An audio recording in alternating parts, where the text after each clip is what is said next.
Most everyone has heard of Plato, and anyone watching a channel such as this one undoubtedly is also familiar with later Platonists such as Plotinus and Proclus. Xenophanes is less known, though. He is from the ancient city of Colophon in Ionia, which was in present-day Turkey. He likely lived in the 6th century BC.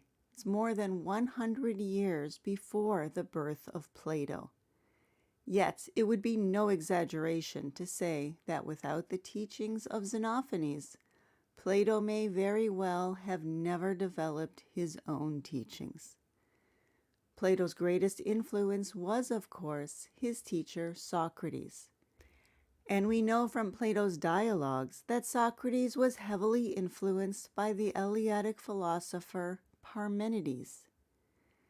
Now, while there is some debate as to who Parmenides' teachers were, some ancient commentators have cited at least one of his early teachers to be Xenophanes. Only fragments remain of the writings of Xenophanes, but from them we can glean a fair sense of his teachings.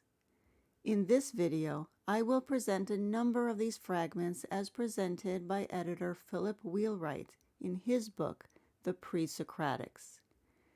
And I hope by the end of this video to paint a picture of the philosophy of the great ancient Greek teacher Xenophanes.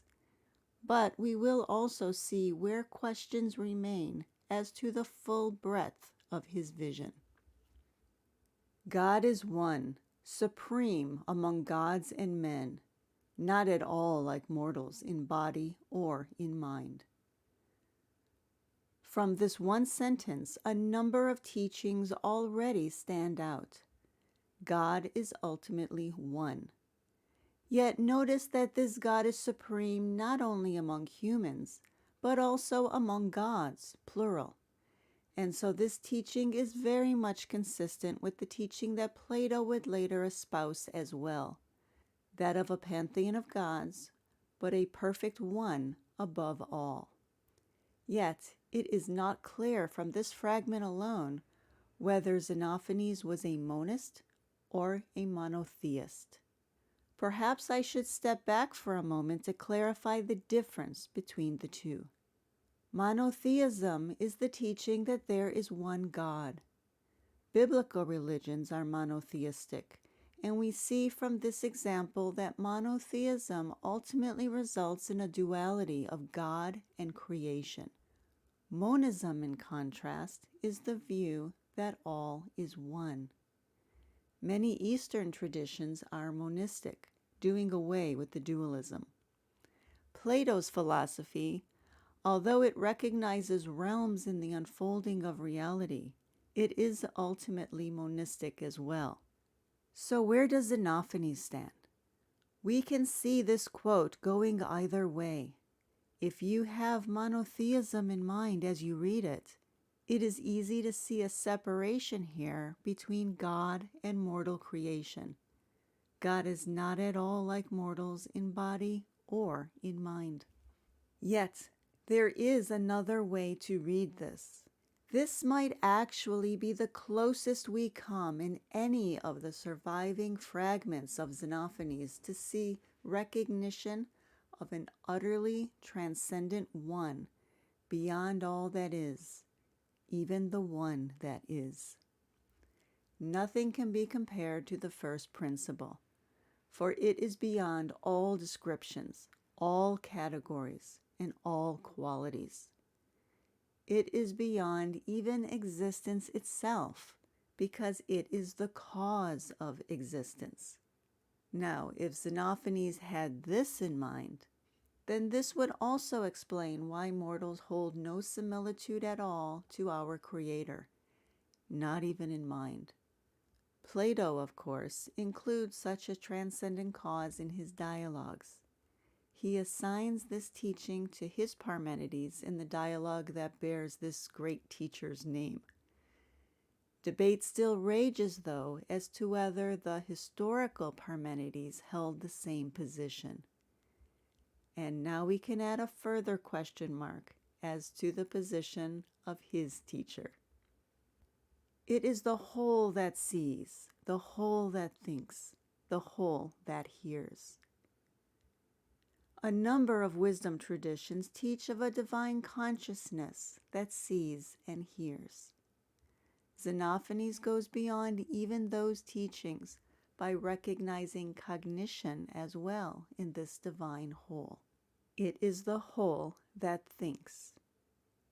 The Logos plays a central role in Platonic metaphysics, even though it is largely missing from other wisdom traditions. In Platonism, it is not enough to recognize the self and to know we are that.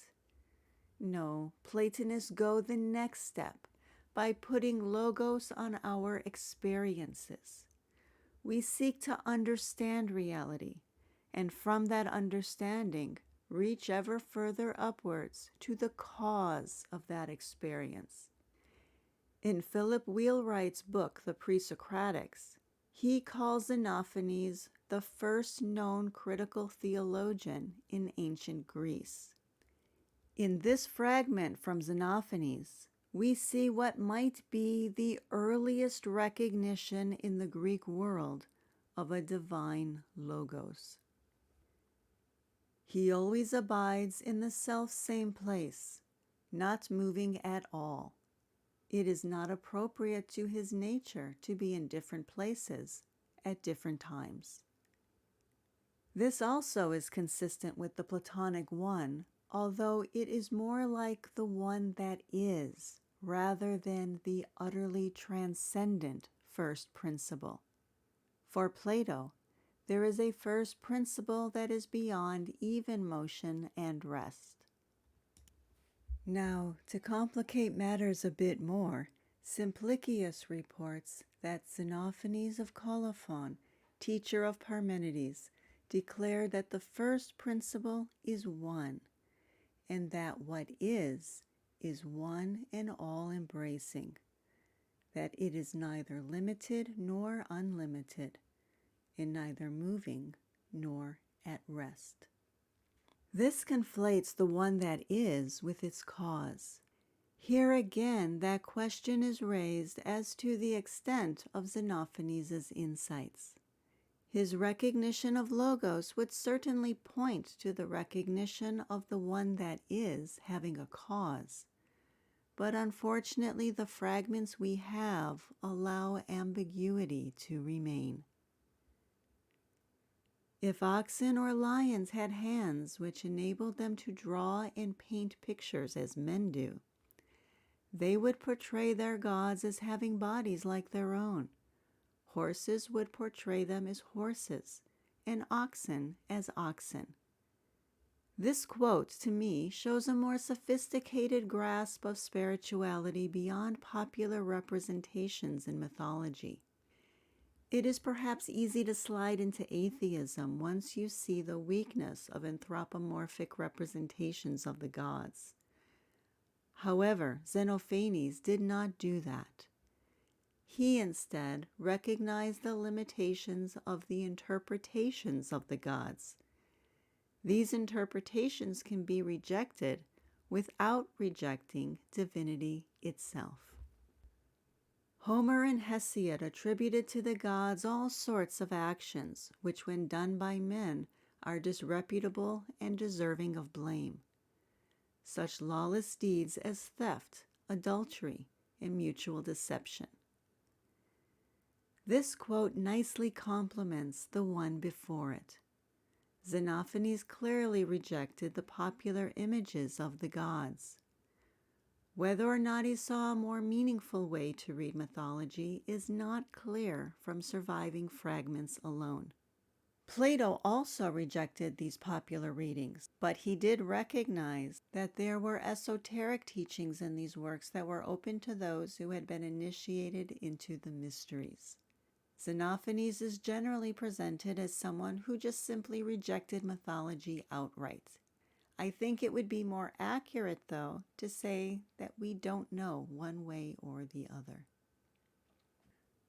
No man has existed nor will exist who has plain knowledge about the gods and the questions that I discuss. For even if someone happened by chance to say what is true, he still would not know that he did so, yet everybody thinks he knows. I find this a real interesting fragment. On the face, it seems to say that we cannot know anything. On the one hand, it seems to be a contradictory claim for a man who also wrote that God is one, and that the whole sees and thinks and hears. According to his own statement here, he cannot know this. But on the other hand, this could be seen as Xenophanes acknowledging that while spiritual experiences and reason can bring us to insights about divine causes, there are things that are beyond human knowledge. This is very much consistent with Socrates' famous claim that what he does not know, he does not think he does. These things have seemed to me resemblances of what is true. Another statement very consistent with Plato's teachings. Platonism presents reality as unfolding through realms, each more differentiated than its cause and with a commensurate declension of power. Yet there is a similitude that runs through all the realms. There is the first cause that transcends all of the realms, which is beyond similitude, but the realms themselves have a similitude that runs through them. This metaphysics is implied in many of Plato's dialogues, and it can be seen most directly, perhaps, in his Timaeus. It is also central to the later Platonists. Proclus, for example, explicitly describes this similitude in his writings. Okay, here are two final fragments from Xenophanes. Whatever comes to be and grows is earth and water. We are sprung from earth and water. These two follow from the implications of similitude, and when they're put together, they show something very interesting. In Platonism, the realm of coming to be, or becoming, is our physical realm of time and space. Nothing in this realm truly is. Things are forever in flux, coming into existence and going out. We see this same recognition in Xenophanes' first fragment here. This physical realm of earth and water is the realm of coming to be. But then look at the next line. We spring from that realm. We as physical beings spring from earth and water. To what degree, then, did he recognize our essence as divine? Did he see the body as a vessel that carries us? Well, as a Platonist, I'd like to say yes. The fragments we have, though, lean more towards monotheism than to a pure monism. So ultimately, we don't know the full breadth of insight captured by Xenophanes. The few fragments that have survived from antiquity are simply insufficient. However, there is a great deal we do know. We do see that he was one of the earliest Greek philosophers to recognize unity as the cause of all. And his inclusion of logos into his teachings on the divine has left a lasting and invaluable mark. What are your thoughts about Xenophanes? Did any of these quotes resonate with you? Did any stand out in any way? Do you have anything to add to this discussion about Xenophanes? Put it in the comment section below. And as always, thanks for watching.